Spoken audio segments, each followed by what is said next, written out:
Hi,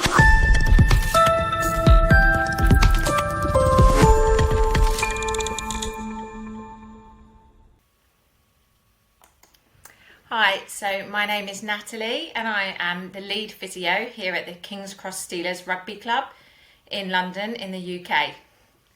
So unfortunately there's not a huge amount of evidence around HIV and team sports.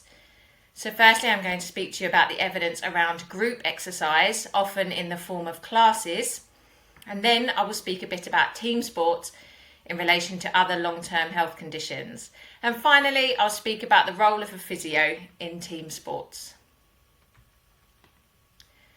So the benefit of group exercise most often spoken about is socialising. Participants spoke of not just the social aspect of the classes themselves, but also how they began to meet both before and after classes, and then for some independent of the classes entirely. This socialisation then helps to build support networks, and these support networks then provide the ongoing encouragement to continue to be active. This continuation of attending classes also helped to combat social isolation and gave some the reason they needed to get out of the house. So disclosure was spoken of in relation to not having to worry about sharing their status, as classes were specifically for people living with HIV. This in turn provided further benefits of shared experiences amongst their class peers. And finally, knowledge. It was spoken of how people attending exercise classes preferred that the exercise trainer or instructor had HIV specific knowledge and understood how both physical and mental symptoms may be fluctuating in nature. So now if we look at team sports amongst other long-term health conditions, studies looking at football amongst people living with diabetes, cancer and hypertension demonstrated more broad-ranging physiological effects in relation to blood pressure, heart function, weight loss and mortality in comparison to those that participated in running and individual fitness training. So there is a lot of evidence that demonstrates the benefits of exercise on our mental health. But what is really of interest is that studies have shown that the impact of team sports on mental health is significantly different to that of individual sport, with individual sports athletes being more likely to report anxiety and depression than team sports athletes. Reasons suggested for greater improvement in team sports specifically are again related to those feelings of social connectedness. However, another important factor is the accountability we feel to our team members. Team sports can create structure and stability for people living with mental health challenges via that commitment to their team members to attend. The benefits are therefore twofold: the socialisation aspect once at training, as well as the benefits of the exercise itself. Other benefits have been found in relation to motivation. Study participants report a lack of motivation when exercising alone. Improved social outcomes were seen, with studies showing that this happened to a greater degree in team sport, even over other group exercise such as a running group. Being part of a team for people with long-term health conditions has been reported as bringing about feelings of acceptance, integration and comfort, regardless of the health condition that you may be living with. Team sports also have better adherence and commitment in the long term than individual sports, which therefore makes them particularly suited for chronic health conditions. However, in the spirit of fairness, I should discuss that there have been some negatives reported related to HIV-specific exercise classes and team sports in general.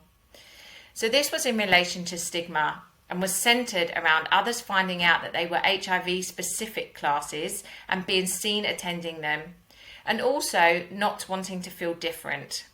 Some people reported that they would prefer classes that were open to all so that anyone could attend, independent of HIV.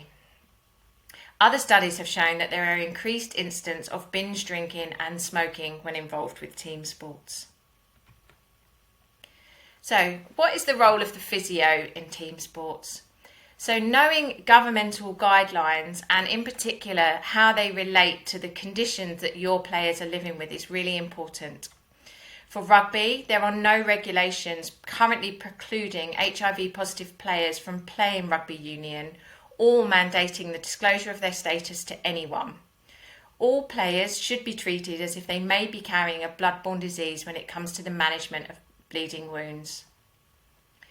So in relation to our players living with HIV, if they share their status with me, I would ask about their viral load.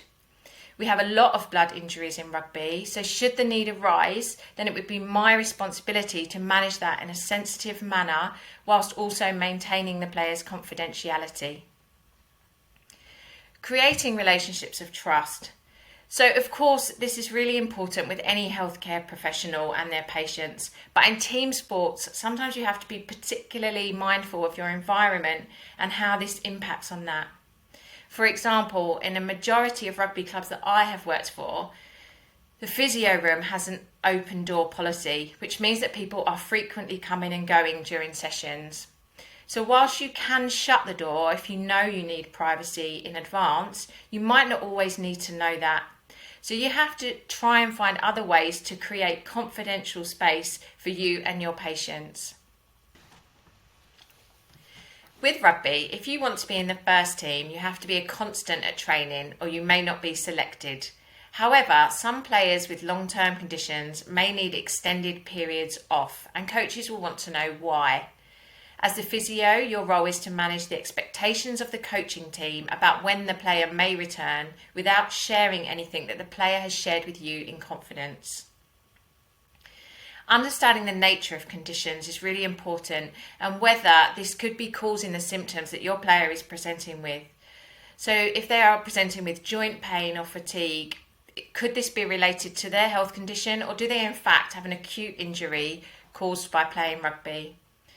This is also important in relation to changing or creating treatment programs for players. So for instance, if you have a player living with diabetes, we would need to be mindful that changing their exercise can also impact on their sugar levels. At this level of rugby, it's largely about triaging and management planning. So if someone is having a flare-up of their condition, do we need to start thinking about a more long-term plan outside of what can be offered here at the club? With any club, ensuring a player is fit to return to play as quickly and as safely as possible is really important. However, the physio needs to take into account their concurrent conditions. Perhaps they may need more time, or conversely, at times, keeping a player off due to injury may not always be the best for their mental well-being, and you must consider both. So, both the players and the coaching team will often want players to return to play as quickly as possible. So you need to keep an eye on this and follow the players up. So the other important role that the physios play in team sports is pitch side, so on match days. And in the pre-match excitement, it's really easy for players to forget things. So we need to check in with our players. Do I have your inhaler, your spare contact lenses? You need to know your player's medical history. This is particularly as important in rugby as there is a chance that your player may become confused or possibly unconscious and therefore they will not be able to inform anyone of their conditions at the time. And they will also not be wearing any medical alert jewellery during the game. Also, often I will need to make a quick decision pitch side. So are they struggling to breathe because they are asthmatic and they need their inhaler, or have they taken a blow to the body? If a player is having a seizure, are they a known epileptic or could they have just sustained a head injury? This is particularly pertinent as I may not always see the injury occur. There have been times where I am attending to another player while someone gets injured. So as the physio, you are the go-between, the link between the players and the coaches in relation to medical issues. So perhaps you may have a player that's living with hearing loss who removes their hearing aids during a match, and the coach won't always know this and will wonder why he's shouting at the player during a match and the player is ignoring them. Also, if that player then has to go to hospital, I don't want them being taken there without their hearing aids. So I would like to finish up with a quote that I read in a study relating to living with HIV and group exercise. I've chosen this as I think it captures the essence of team sports, and particularly the unique community spirit that I have been lucky enough to have been welcomed into here at the Steelers. I try to associate with as many positive people as I can. I don't mean HIV positive, I mean positive people. You have to have a good circle of friends and a good support system. And it's that community that you gain when becoming part of a team that means I've witnessed players come back week after week, year after year, in any weather to head out onto the pitch alongside not only their teammates, but also their friends.